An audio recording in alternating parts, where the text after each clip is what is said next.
Good morning, good afternoon, good evening, and welcome to the Energetic Life Now show. I am your host, Eric Stenlake. Thank you so much for taking the time to tune in today from wherever you are around the world. And today's show is being broadcast on the Spanglish World Network on Zingo TV channel 250. And when you're downloading the Zingo TV app on your iOS and Android devices, we would really appreciate it if you leave a comment, a like, and that would be really appreciated. And of course, the apps are free, and Zingo TV is also available on Google Chromecast and on the Amazon Fire and Fire TV sticks, Roku and Roku sticks, and on all the smart TVs on 2016 and forward. I'm so excited to have you guys with me today as we dive into talking about some really fun topics. But before we do that, knowing that a lot of people out there are like, hey, who is this guy, this energetic life now? Who is this Eric guy? Where is he coming from? Give us some details about who you are. And that's been a great question. So I'm taking that into consideration. Thank you for everyone that suggested that and leaving comments about that. Because I realized that we've been doing the show now for a while, and I haven't really totally gotten into who I am and why I'm doing this show. So I thought I'd give you a little bit of a background as to who I am. Me being Eric Stenlake, I got into education back in 1996. I started out as a middle school teacher, then went to high school, and the young adult education, kind of that 18 to 25 group for people that were going back to high school or that were missing, some couple of credits or wanted to get back into the swing of life, had taken some time off, if you will. So I had the opportunity to be in that world of education as well. I was a club soccer coach in Phoenix, Arizona, as well as here in Southern California. I also coached boys and girls basketball and volleyball in Arizona, as well as here in California, and was also a athletic director here in California. So I had the opportunity to jump into doing all that fun and scheduling seasons and games and reserving the buses and making sure we had all parent drivers. Oh my goodness, fundraising, you name it, all that great fun went into that. So I did that for a long time and really enjoyed that piece of education, if you will. And then kind of got to the place where it was like, I kind of want to expand my circle of influence within the world of education. How do I do that? And I got into Dr. Stephen Covey's 7 Habits of Highly Effective Teens, and I was using that content with my students, and they really liked it. It was kind of that life skills, social, emotional learning piece that maybe was not being taught, and so this was filling a void for the kids, and they really understood and began to incorporate not only the language of the 7 habits, but how to use it within their life on a day-to-day basis. And that kind of led into a parallel, if you will, of businesses, because my wife and I had left the classroom shortly after that, and we opened a cognitive abilities testing and training center here in Southern California called Learning Matters back in the day. And so we were doing brain training, brain development with a lot of different modalities around balance in music, movement. We had testing that we did on them, a lot of auditory, visual processing, and really fine-tuning the brain's ability to speed the information that was traveling between the hemispheres and really tapping into how each individual kid learned and the best way to help them to understand how to learn to their strengths. And once they understood that, that opened a whole world for them. And as well, we were tapping into, some areas of growth, if you will, for the kids in that arena. And so we had kids as young as 3 on up through senior citizens, really that were looking at, okay, hey, having some issues with some short-term memory in my senior years. How can I put some best practices into place to help me to remember, what to do systematically and process-wise throughout the course of my day? So when I get up, I really establish good, solid routines that become the habits that become a default to what I'm doing. And so did that for many, many years. And unfortunately, back in the crash of 2008, kind of the business took a dive, and unfortunately, with the market crash and housing crash and all that good fun here in the U.S., we ended up losing that business. But it was great at the time, and we learned a lot, and were able to really grow as entrepreneurs and leaders. And then that led into the space of using the 7 habits, and I kept circling back to that. And so I started doing some workshops for teens here in Southern California, and I had a great time doing that.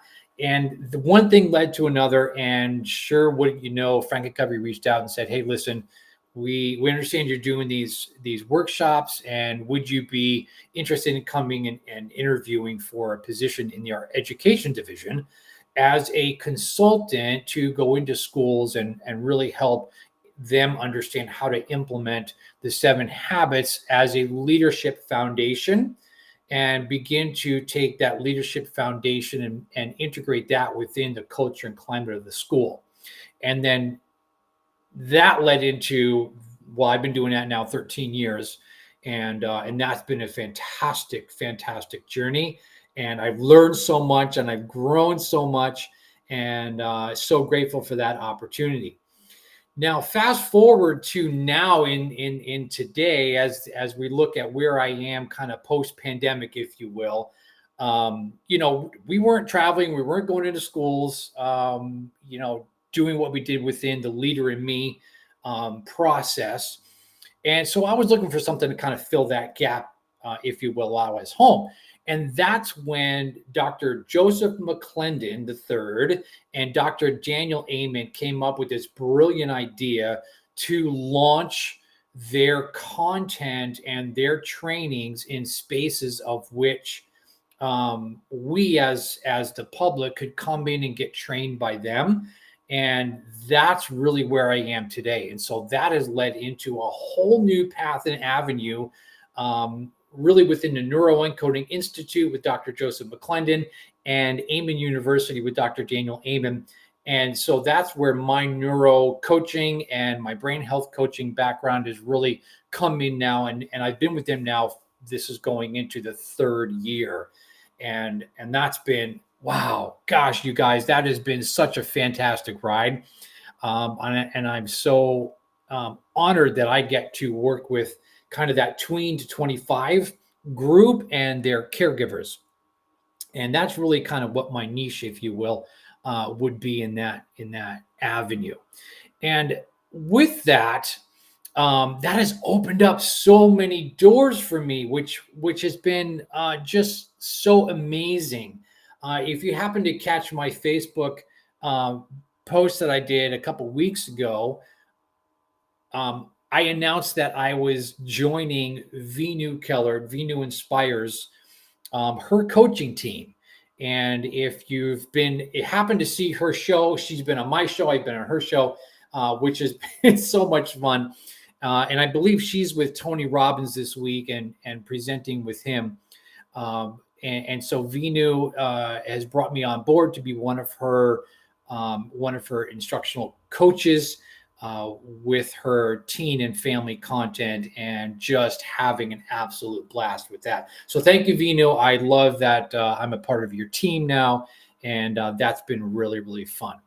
So just to give you guys kind of the background of where this has all come into play for me, and what I've learned through the course of the last couple of years, it has taken me into new spaces and new places, and really going internal and learning from my master coaches and instructors at the Neuroencoding Institute and Amen University. I really learned a lot about me. What is it that makes me me, right? And going into, what are the things that I'm doing well? Where are my energy drivers? And being that person that is in constant reflection of where I'm going and how I'm going to get there.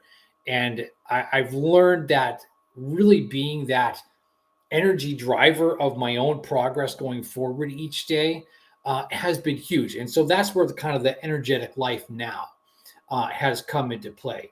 And so really in the scope of what I'm doing as a neuroencoding dual elite specialist in presentation and coaching. What my message is that I help take people from where they are and move them to better, to great, to magnificent. And that's what I do within the scope of the coaching that I'm doing with people. And especially with kids, it's such a joy to see them really move from alive to thrive, and where they were and being so stressed out and not sure the direction that they're going, and getting so frustrated, and then being able to give them some tools to put into practice now. And I think that's the key. It's like, this isn't a long drawn out process. You come to me as a client, you come to me as a concerned parent, and we jump in and bing, bang, boom, we will give your kids tools the very first day on how to self-manage, how to get them into that place of understanding of what they're thinking and feeling. And the thing that I teach them, of which I'm going to teach all of you guys right now, is a simple poem that Joseph McClendon has taught me. And so I'm going to teach that to you right now. And the poem goes like this: As I think, so I feel. As I feel, so I do. As I do, so I have. And I really love that poem because everything that we do starts with what we're thinking and what we're feeling. And so when we're talking about really the essence of psychology and what I know, what I understand, what I feel, what I'm thinking about myself, others in the world around me, really paints this picture, this image that is constantly changing, first of all, because of all the outside influence and things that are coming at me. And as that picture is constantly changing, I have to be really, really aware of what I'm thinking and what I'm feeling. And then the next piece of that is really beginning to look at, well, what do I know to be true?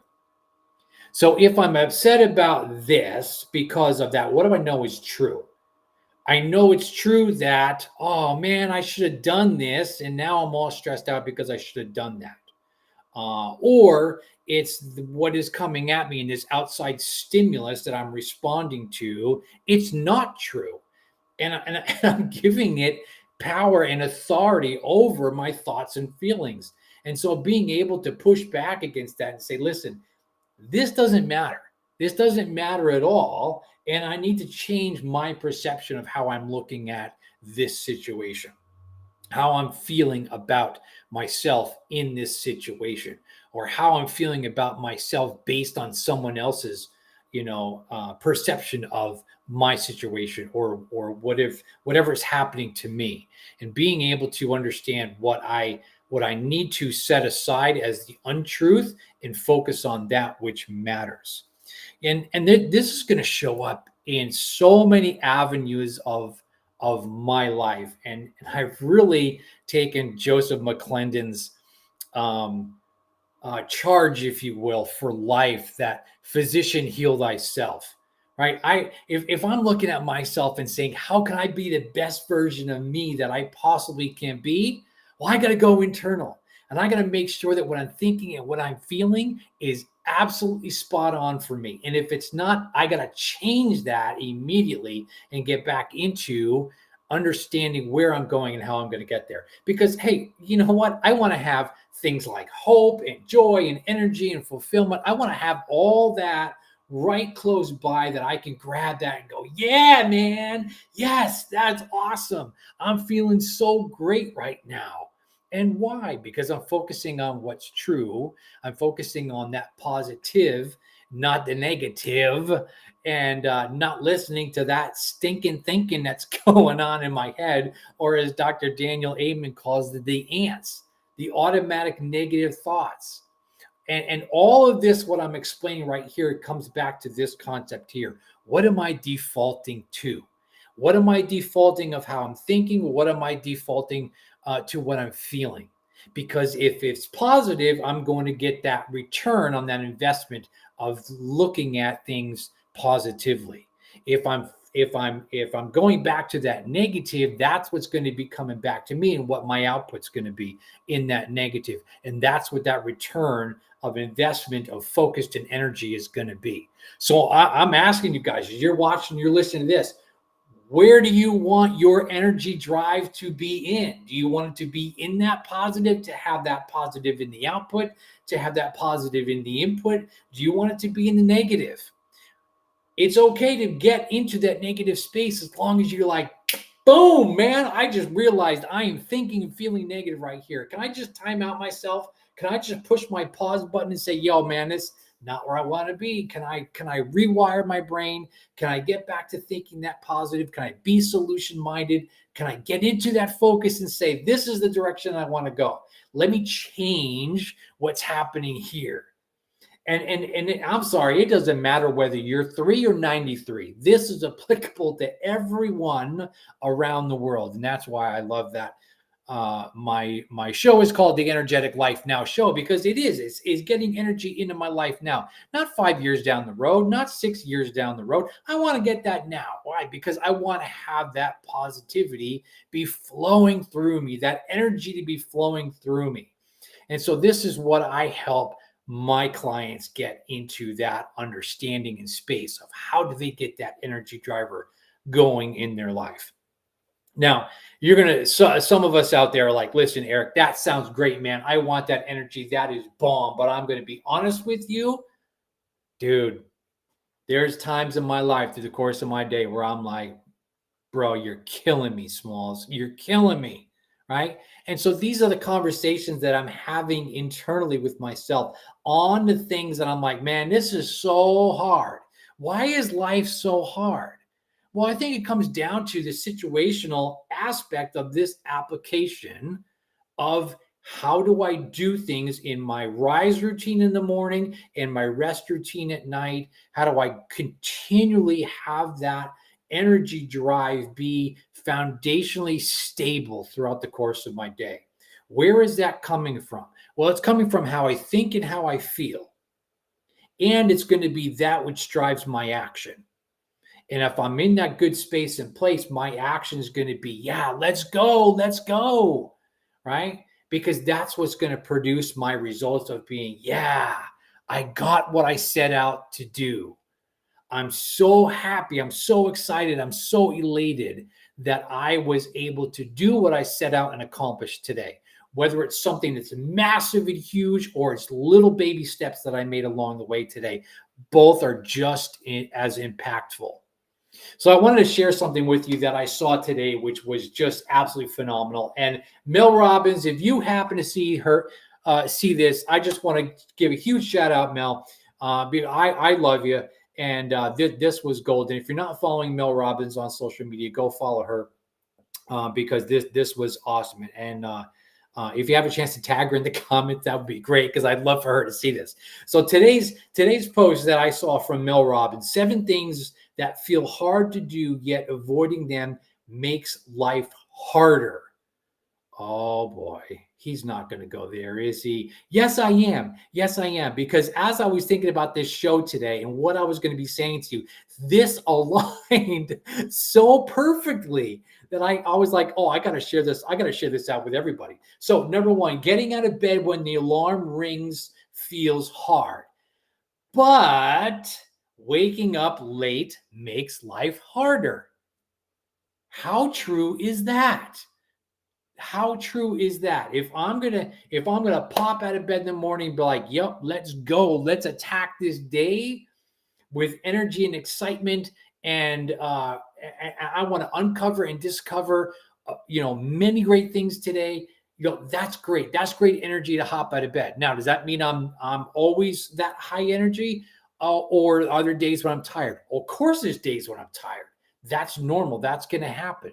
But I'm still going to pop out of bed. I'm still going to say, hey, man, let's go. Let's get this day. Let's do this thing, right?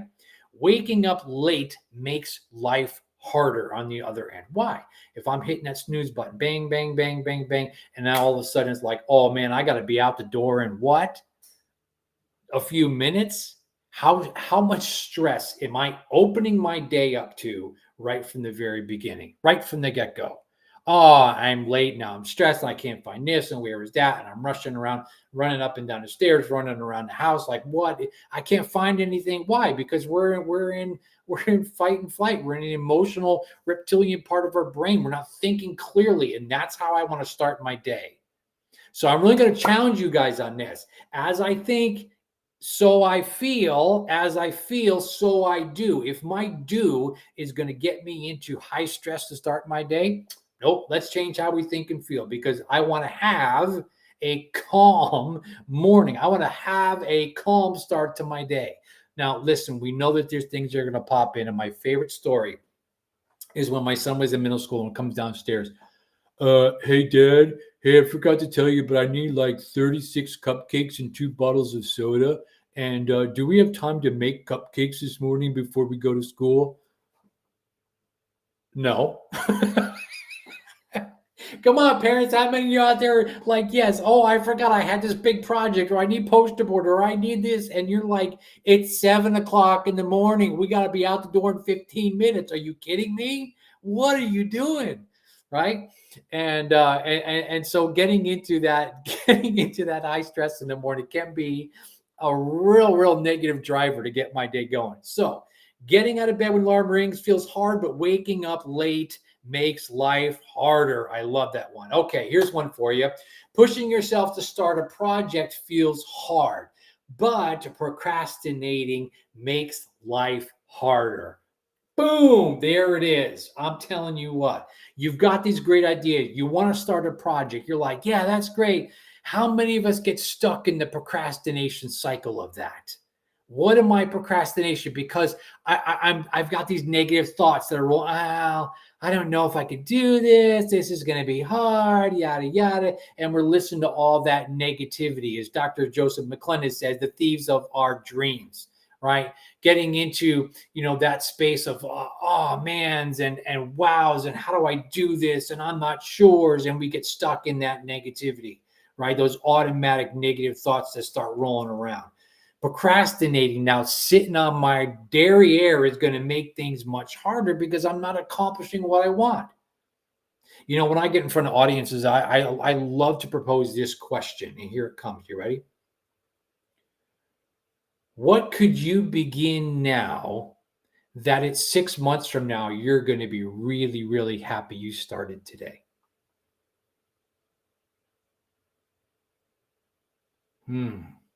Let that sit for a second. 6 months from now, what are you going to be so glad that you started today? Where is that going to show up for you? Right? Pushing yourself to start something today, it can be hard. But what is sitting on your butt, not doing anything, going to make it even harder for you to begin in the future? That is fabulous. I love that one. Doing your laundry feels hard, but letting it pile up makes life harder. It's a lot easier when you have 1 or 2 loads of laundry to do than when you wait and now you've got 12, right? There's 6 people in our house. If we let that laundry pile up, then it becomes a laundry catastrophe because now everybody's fighting for the washing machine and the dryer. And hey, listen, we only have but 1 washer and dryer, so now it's going to take a couple days to get all that laundry done. What are you doing today that's going to make your life easier tomorrow? Having that conversation feels hard, but avoiding it makes life harder. Now, I love this one because where is this conversation coming from? Is it coming from here? Is it coming from here? Do I need to have some internal dialogue with myself before I can have external dialogue with someone else? Before I can have external results? Where and when is that showing up? Right? Maybe it's in relationship. Like, hey, I need to go talk to this person because something's not seeming right. If I go and have that and I set healthy boundaries around that relationship and say, hey, listen, here's something's not working right for me. So let me give you what my parameters are around what's working right and where the space I'm going to be in. That is huge and very, very healthy, as opposed to avoiding it. And then all of a sudden something happens later on down the road where we have this volcano explosion of emotion. When if I had taken the steps to, address that, that would have made a huge, huge difference. All right, here's one, number 5 here. Sticking to a budget feels hard, but racking up debt makes life harder. Very interesting on that, right? Because we get into this space and we know, hey, well, you gotta build up your credit, right? You gotta build up your credit, so you gotta have a credit card and you build it up, pay it off. And how many? Well, especially here in the U.S., we have a very, very high numbers on people that are in debt, right? And so there's a lot of programs out there that will help us get into understanding where the money should go, how it should be spent to keep us on that budget. And at first, it might be hard, and people go, "Oh, that's so hard to limit it and do that." Well, are you limiting it, or are you moving forward to eliminate the debt that you have? Big, big difference there, right? And so, as I'm approaching this on how I'm thinking and feeling about budgeting, knowing what the long-term outcome is, wouldn't it make more sense to come up with a family budget or an individual budget so that I don't get myself into debt and then be subject to all that debt for how many years and until I get it paid off, or I never get it paid off, and the issues that can come with that. That's a great one to think of. Love this one. Number 6, exercising feels hard, but letting your health go makes life harder. Listen, I'm telling you what, this was a big one for me because I let myself go a number of years ago when I was, especially going back to when I was teaching, right? And life was busy. I was teaching, I was coaching after school. My schedule was full. I'd leave the house at like 6 in the morning and get back at 7, 8 o'clock at night, sometimes later if we were traveling to games and whatnot. So I would just simply run through fast food and grab that in the morning. Grab something at lunch because I wouldn't have time to make my lunch. So I'd go, grab some fast food at lunch. And then at night, same thing, especially if I was, traveling with the team, we would stop and get food or something after the game or something, depending on the distance of travel. So I began to not take care of myself nutritionally. And, well, I saw some things happen where, of course, I had some weight gain and different things, natural consequences to, eating poorly over the years until 13 years ago, my body flipped the switch and said, you know what? You're done, kid. You are done. We are done. You have put too much junk into yourself, and now you're paying the consequences for that. And so it literally happened overnight, and it's the weirdest thing ever. I went to bed on a Saturday night. My wife woke me up on Sunday morning, said, "Hey, it's time to get up. Let's, we got stuff to do today, yada yada." And we were gonna, heading off to church, and I couldn't move. I couldn't get up. I couldn't get out of bed, and my body was swollen from head to toe. I couldn't make fists. I couldn't close my fingers because they were so swollen. My toes, I couldn't put shoes on because they were so swollen, and I just had this full body joint swelling from head to toe. And that it took almost 2 years before I got to the place where I was in a better place physically. Now, what I could tell you from that response of what happened physically, the mental and the emotional piece of me went right down the toilet because I couldn't exercise anymore. Even if I wanted to, I couldn't get down on the floor and play with my kids. I couldn't be the husband that Jen needed because I was in such a bad place physically, mentally, emotionally, and of course, then spiritually. And all of that just came crashing down. So I've learned to get back on my feet, and working out is something in eating right is something that now is just a huge part of my lifestyle, right? And so, I eat very clean as much as I can't control, sorry. That is it. And then I'm working out, uh, X amount of times a week to keep myself, up. Right. So go back to this one, number 6. Exercising feels hard, but letting your health go makes life harder. So if you're in that space of, man, I need to get myself back on track, there's a lot you can do. I'm gonna say, hey, reach out to me, on this. I can help you with that. I have found some tricks, tips, tools, life hacks, if you will, along the way that I use every day in my life to keep me healthy, strong, and moving in the right direction. And because as I do, so I have. That's my result. As I want to be a healthy, happy, and abundant person in my life, and that's how I do it. Okay, number 7, according to Mel Robbins here, believing in yourself feels hard, but doubting yourself makes life harder. Man, I can tell you what, this hits home for me big time. How often do we doubt ourselves? How often do we have these negative thoughts and feelings when we're saying, "Man, I don't know if I can do that. I've tried that before; it didn't work out. I don't think I can do it again, so I'm not going to take that, and I'm not gonna do that. It didn't work once. So what? It didn't work once. That doesn't mean you can't ever try again, right? Doesn't mean you can never try again. That means what you should do is go back and say, okay, how do I think and feel about this? It doesn't feel good. I didn't think I did a good job. Okay, what worked well? What didn't work well? Right. And so I have these kind of straight talk conversations with the kids and the families that I serve. What's working well? What's not working well? And how do we get to that place where everything is working well? It takes practice. It takes time. It takes building awareness. It takes building resilience for us to get into that space of, wow, we're getting the results that we want. Results don't happen overnight. You got to work at it. You got to be dedicated to work at it.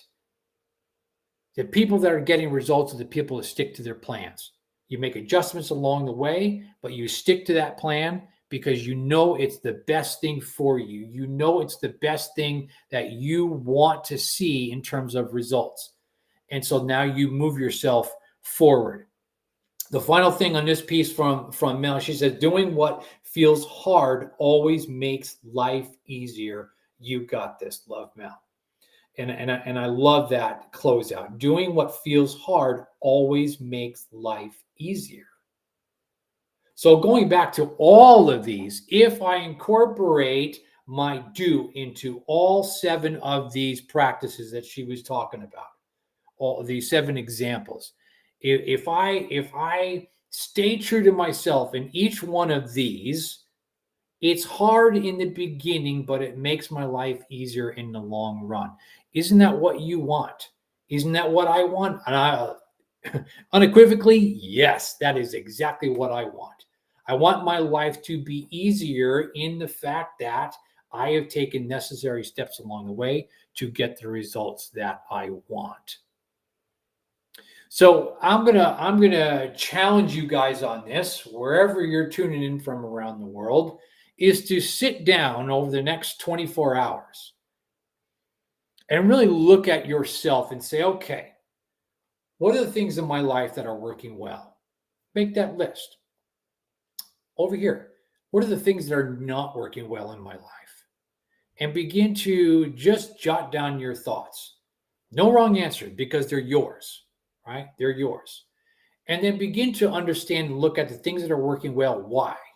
Is it because you have a good attitude? Is it because they're easier to do because they're things that you like to do? Those will always make it easy, right? Oh, I like to do this, so I've got great results here. I'm doing the things I need to do, and I think and I feel really great about it. And so that's easy and that's working out well. But then I look over here and I go, ugh, I don't want to do that. I hate doing that. I don't want to do that. And then you're like, I'm not getting the results that I want. You see where this goes. So you're playing both sides of the line here. And so the things that are the things that you like to do, the things that are easy to do, the things that make you happy have to switch in your psychology from this column and begin to pull them to this side. Does that make sense? So as I look at, well, how do I bring joy into this? But Eric, it's laundry. I don't like to do laundry. Well, listen, I don't know if there's any people on the planet, and if you are, put them in the comments below. I would love to hear it. That actually enjoy doing the chore of laundry. I'm sure you're out there, you freaks, but it's okay. Put it in the comments. Let me know. Hey, I love to do laundry. I love laundry day. All right, or how many times a week I get to do that. And by the way, God bless you if that's you, because that's you. You're a saint, right? But how do I move and shift those things from this column? Let's call it laundry. How would I pull it over here and say, okay, now how do I bring joy? How do I bring energy to that? How do I look at myself and say, okay, I'm doubting myself about starting this project, believing in myself? How do I move that from over here, from here to here, meaning from that negative thinking and feeling into that positive thinking and feeling about it? Meaning that I'm looking at it and say, this is something I can do within the scope of what it is that makes that thing so hard. Doubting myself, believing in myself. If I begin to shift how I think and feel about that, what is that outcome going to be, right? Exercising, eating right, sleeping, taking care of myself. Oh my God, I hate to exercise. I can tell you there's people out there that would say, you know what? I'm allergic to exercise. I'm actually going to break out. I'm going to break out in the sweat, and I don't want to do that. I'm allergic to exercise. Listen, how do you change how you think and feel about that? What if you changed your outlook of exercise to, I'm going to go for a walk. I'm going to get out into nature. I'm going to go and stand in nature, close my eyes, and listen to the sounds that are near, far, and really far out there. I love doing that. Okay, so I'm outside and I get into nature. And by the way, I'll probably take my socks and shoes off because I want to ground myself. I want to ground myself into the energy of the earth. And you might go, well, dude, that's a little nutso. Try it. I dare you. It's going to be great. You're going to feel fantastic. So I go outside and I sit there and I say, okay, what can I hear? And I begin looking for the close sounds that are around me. I can hear some little birds fluttering in the bushes, and there's an azalea bush out here that's got some sparrows have made a nest. So the babies are out there and they're chirping away for mama for food. Mom, mom, mom, mom. Right. Some of the further out sounds, we've got a little pond out here off the back of the house. And so there's ducks. And so I can hear the ducks and they're flittering around the water. And you might hear them cracking away or something. And then what are those far sounds that I hear? Is it an airplane that I hear? Because I'm in between LA and San Diego. So there's a flight path that goes. And I can hear planes that are going. And I can hear them as they start doing something with their engines as they're coming in. They're not too far away from San Diego Airport there. What else can I hear? The sounds that are out there. And so having that be part of that first step to getting into exercise, if you will, because that's a mental, emotional, and physical exercise of grounding to the earth, connecting to how I'm thinking and feeling. And then can I take that joy and that energy, that hope, that fulfillment, and get that as I'm now going for a walk? That's a first step. I can go for a walk. That's great. That's not so hard. So you see how you just shifted your mental, I don't like to exercise, into I've got my beginning steps. Now you could take that into any avenue of life. Okay, going back to number 5, sticking to a budget feels hard, racking up debt makes life harder. So don't tell me what you can't do. Tell me what you can do. Where's your starting point? Where's your jumping off point? What are you going to commit to do that is you're saying that's easy? Well, I'm going to not buy this thing. So I don't know, maybe you're going to a particular store, restaurant, coffee shop, whatever it is. And so you're instead of going 5 days a week to this coffee shop, you're going to go 3 days a week. And maybe you're going to start shifting that to I'm going to make a cup of coffee at home or something like that. I don't know. You decide what that is. That you're going to do to help you begin to stick to that budget. Making small things, right? We don't want to just completely upend your life and turn it inside out, upside down, and backwards. We find that we have consistency in the little things, and then we keep adding to those over time. And then all of a sudden, let's go back to that 6 months from now. What are you so glad you started today? This stuff right here. And then you're like, wow, look at how much money I'm saving on my budget. And I've made all these little changes over time. We're not eating out as much, and we're cooking wholesome food at home, and we're eating healthier. That goes into the physical end of that piece. And you see how this all compounds. Listen, I can tell you, my wife and I have been doing that. We got 6 people in the house, and to have food delivered or to go out to eat, like we were spending a ton. And so we shifted that to, well, can we make it a family thing to cook together, or somebody take a meal each night, or come into the kitchen and help out. And so it's become and turned into a family thing over time. And we're saving a ton of money on it. And it's great. We're loving that. Having those hard conversations with yourself, as I think, so I feel. I got to have those internal conversations, and then with others around me. What space is that coming from? And the longer that I avoid those conversations, the harder it can be. So again, shift that from that having that hard conversation to saying, I am going to have a straight talk conversation about this with that person, in the hopes that it's going to build trust. It's going to set expectations of how things can be and how we can best serve each other in this relationship. That is a huge, huge gift that you can give yourself and each other, and which is going to make life a lot easier down the road. Getting out of bed. Let's go back to the very, very first one we said, getting out of bed. Sometimes that takes courage. Now, listen, if you need extra sleep that day, take that time to take that extra sleep. But if you're laying in bed all day, just binge watching, and there's priorities and things that you want to get done that you're not, like the laundry, maybe you're going to say, hey, listen, I'm going to get up for a while. I'm going to do some laundry, get some things done, maybe throw something in the crock pot, put something on the barbecue, smoke something nice and slow all day, whatever that is, and still be able to have that time to sit, rest, and relax, rejuvenate, right? As opposed to not doing anything. And then it's like, oh, it's crunch time. It's last minute. I got to get all this done. And how in the world am I going to do this? Now I'm overwhelmed and stressed. And then I go from this column of this is easy, I could do this, to I don't want to do this. So now that we've went through these 7 and now we're back to the beginning, let's look at the I don't want to do this, and where is this going to come out? Think about yourself. Think about your kids. Think about your family, your friends, the people you know. How often do you slide into this space of avoidance activities?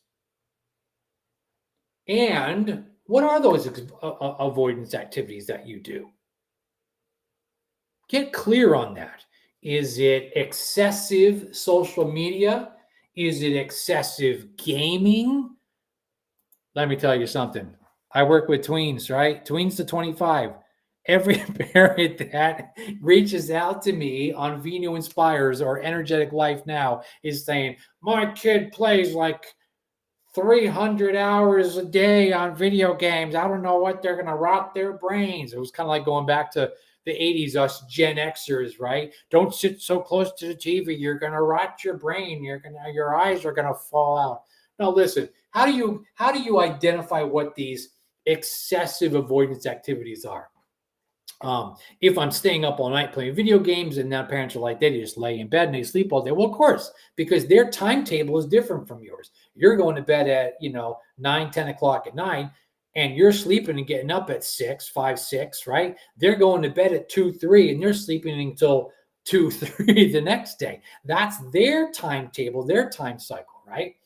What about some relational disconnect, right? That's a big one.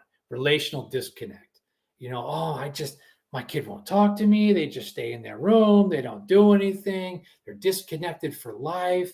I recently had someone, that I was working with, and the parents were concerned. They're like, they've been in their room for 3 years. They have huge relational disconnect. Why? Because we went into that disconnect during the pandemic, and now people are having a hard time getting out of that, right? And by the way, on this, you need to understand that I'm using the word excessive in the avoidance activities, right? You're looking at gaming and TV, right? Go play your games. Go watch TV. Go binge watch something. Go do what you're going to do. It's when it becomes excessive in the overload of that activity that is drawing you away from that which is most important. That's when things get all muddled up into, man, oh man, oh man, I'm not getting the outcome. Why? Because I'm doing too much of this and I get out of balance, right? If we had a scale, I get out of balance, right? I'm doing too much of this avoidance and I'm not taking care of things that I should. So earmark time that you can do your favorite activities and balance that out with what needs to be done. And then have that constant reflection on, well, how am I doing? Am I getting things done? Do I need to make any adjustments here? I'm being sedentary here. I'm sitting on the couch and I'm binge watching too much. It's time for me to get and take a walk. Now, listen, if you've got this thing like I do here, I've got it set. And I'm not going to say what it is because it'll start talking to me. I have it set where it's like, hey, listen, you've been sitting for a bit. You need time to stand up, time to walk around, time to, and I have that set for myself to remind as I'm sitting here and I'm doing my work and whatever. Like right now, I'm standing. I've got one of these desks from Costco that go up and down, right? And so I love to be on my feet, right? More O2 to the cranium as I'm getting up and using both sides of my hemispheres to balance my body. And it's a brain science piece of this. And so getting up and moving around, what can I do? Right. So getting out of that negativity in what I'm thinking and I'm feeling, and I'm shifting that energy to what I can do. That is the greatest gift that you guys can give yourselves. Right. So I'm taking that into this whole ideology of, listen, you're the driver of your energy. You're the driver of your focus, your attention. That is completely on you to make the choice to do that and to get into repetition, to get into consistency in those actions. Now, if there's something I'm looking at this list going, that's really, really hard. I need support on this. Who's your support structure? Who's your support person? We call this accountability. Who's that accountability person? Well, let's say I'm going to commit to going for a walk every day. Who can you have go with you? Is it a family? Is it a friend? Who is that you could talk? Maybe you're going to go by yourself, but you're going to put in your ear pods or earbuds, and then have that be something that you're listening to a podcast and making it worth your time, or making it worth that which is going to help you drive your success. Listen, friends and family around the world, so absolutely excited you guys were able to jump on and join today. Again, throw your comments in the chat, your ideas, your questions. Love to hear those. Love to read those. Thank you so much for being here. Just want to remind you, this show can also be heard on the Spanglish Radio Network. Please check them out at spanglishworld.ca for all the news and programming. Spanglish World, watch it, hear it, read it, download it, live it, be energetic. We'll see you next time. Thanks for joining in.